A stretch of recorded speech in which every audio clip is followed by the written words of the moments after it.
I'm Sydney. I study international relations, and I'm going to talk a little bit about the International Court of Justice. So, the International Court of Justice basically acts as the Supreme Court of the UN, and it plays an important role in resolving disputes between countries. However, these countries often fail to follow through on their commitments to the court in practice. The enforcement techniques available to the court are those we commonly hear about today on the news, like sanctions, peacekeeping missions, tactics that often drag on without results. Unfortunately, even these methods are used less often than necessary. Therefore, I focused on developing a different approach to the traditional punishment-based response, one that incentivizes and supports countries that are struggling to comply with the International Court of Justice. So, what incentivizes most political actors? Usually money. With this in mind, I looked at an international actor with both financial power and freedom from international law, multinational corporations. And I know what you're thinking about multinational corporations. But based on other international frameworks like the 2030 Sustainable Development Goals, I was able to discern the significant degree to which corporations have incorporated these frameworks into their own business models and their rationale for doing so. Because of the important role the court plays in international peace and stability, I argue that a similar framework can be developed to align corporate support with countries that are trying to comply with the decisions of the International Court of Justice, but may ultimately lack the capacity to do so. I believe that these positive reinforcement techniques will be more effective in boosting compliance with the International Court of Justice than the traditional and rarely used punishment-based responses we see today. And that's it. Thank you.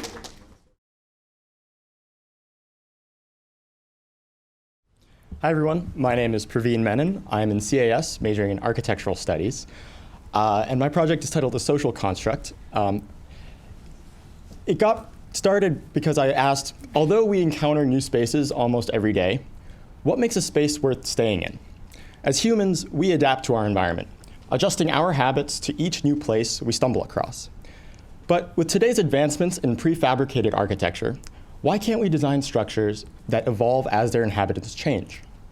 Enter A Social Construct, a conceptual project which investigates a new model of housing, starting with the creation of prefabricated units based upon the needs of the tenants. Participants of this project were asked to design their ideal urban living environment in a language we all understand, Legos. From there, it was possible to extract the priorities of the modern-day urban dweller and design to cater to as many of these needs as possible. These crowdsourced designs feature their own unique array of strengths and were then fit together into a larger structural system. As tenants move in, they can choose to rent the units that best suit their needs at that time. And using a plug-and-play model to connect the units to the structure, it would be possible to remove and replace one unit independently of the others, creating a living structure that adapts to the needs of the tenants as those needs or tenants change.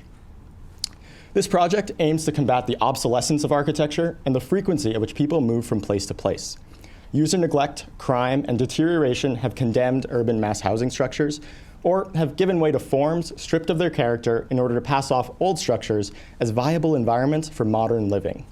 I think it's high time our architecture became as flexible as we are, and that we remold our urban environment into one that works for all of us. Thank you.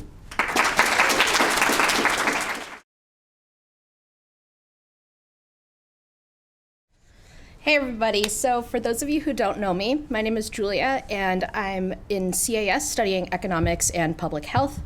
So today I'm going to be talking to you about my Keystone project, which is called Inaccessible Physicians and the High Cost of Medical Care. So health insurance company websites are notoriously difficult to navigate, and they often show outdated or altogether incorrect information. My project looks at 3 Massachusetts health insurance companies. They're Blue Cross Blue Shield, Harvard Pilgrim Healthcare, and Tufts Health Plan. And it looks at the accessibility of physicians through these health insurance websites. Overall, it seems as though it is very, very unlikely that people will actually be able to see a doctor if they try and get in contact with them solely using the information on these websites. In fact, it actually looks like more expensive doctors are more difficult to get into contact with rather than less expensive physicians. Overall, this seems to represent what is potentially a big issue in our current health insurance system. Because by making it more difficult for patients to receive care from more expensive physicians, health insurance companies can actually tend to push patients towards accessing cheaper forms of medical care.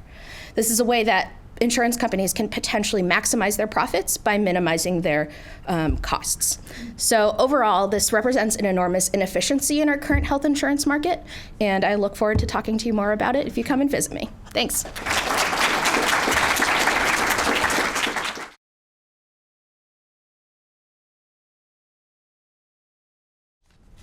Hi everyone, my name is Kathleen. I'm a senior studying biology in the College of Arts and Sciences, but my Keystone project is actually in the School of Social Work. So I want to begin with a brief case study about a man named Bill Collins. Bill Collins was diagnosed with a chronic serious illness at the age of 50 while living in San Francisco. 9 years after his diagnosis, Bill was still living with his serious illness, but his living situation had changed. He was now homeless.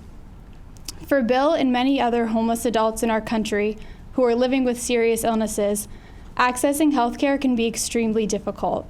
This is especially true for accessing palliative care.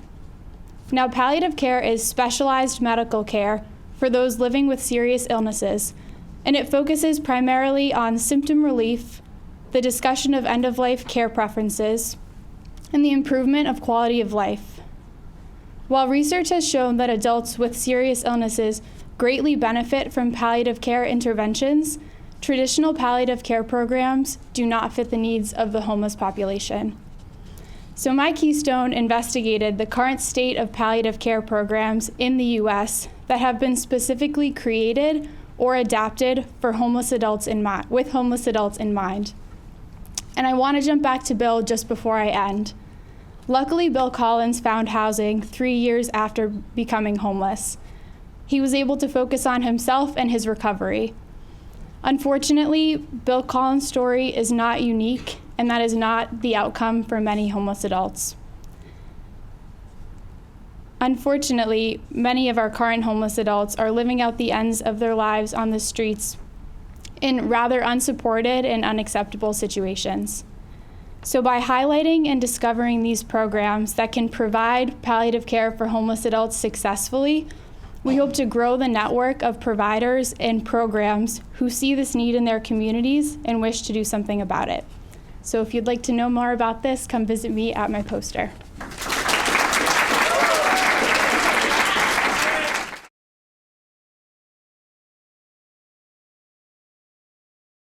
All right, hi everyone. My name is Shane, and I study mechanical engineering. I'm sure everyone here has probably heard of autonomous vehicle technology, but one slightly less well-known technology that's more widely adopted are autonomous mobile robots. It's this robot right here at the bottom, and they're used to automate transportation within factories most frequently. And so for my project, I worked with a leading consumer goods manufacturer in Boston to design an attachment for one of these robots. And the attachment is meant to pick up these bins shown in the top, containing about up to 50 pounds of product parts. The autonomous mobile robot then transports these parts to assembly machines, and our apparatus that sits on top will raise the height of the bin, called the tote, up to the height where it can be then dumped into a hopper for an assembly machine. If you have any questions or you're interested in this, please feel free to talk with me at my poster.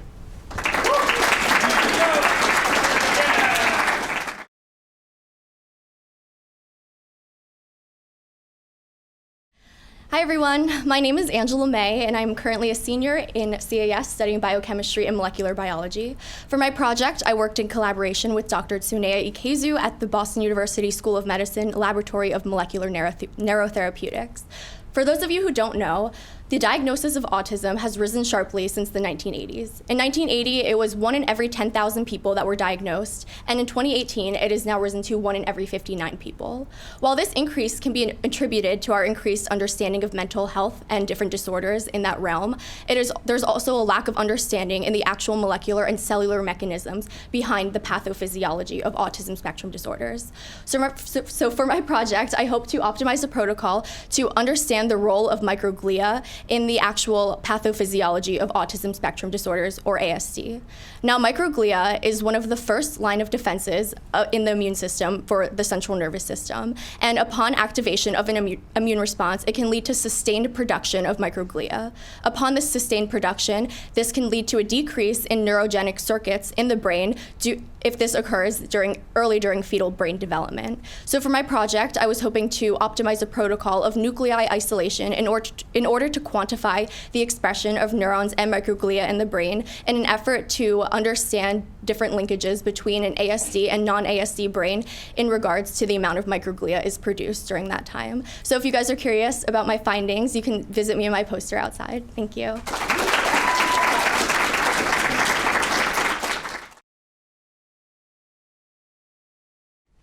Hi everyone, my name is Michaela Dwyer. I am a neuroscience major, and my keystone is entitled Pathways, an interactive table for the pediatric waiting room, and it was done under my advisor, Ross Miller.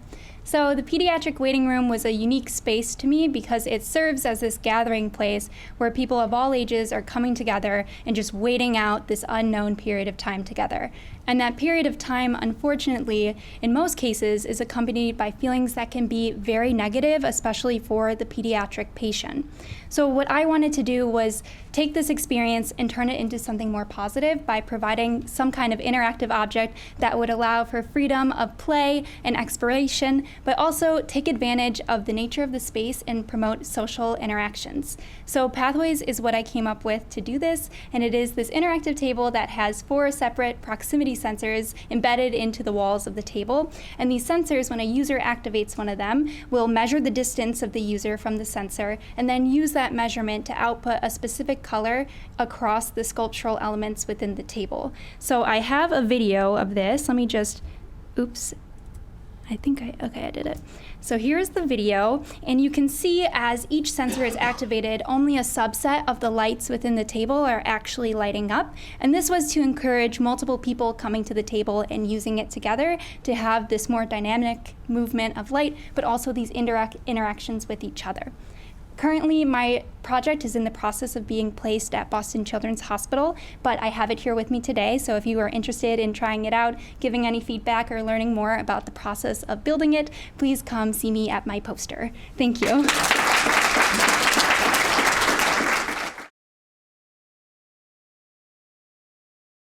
My name is Chandler, and I have been studying bronchopulmonary dysplasia at a pulmonary clinic at Boston Children's Hospital.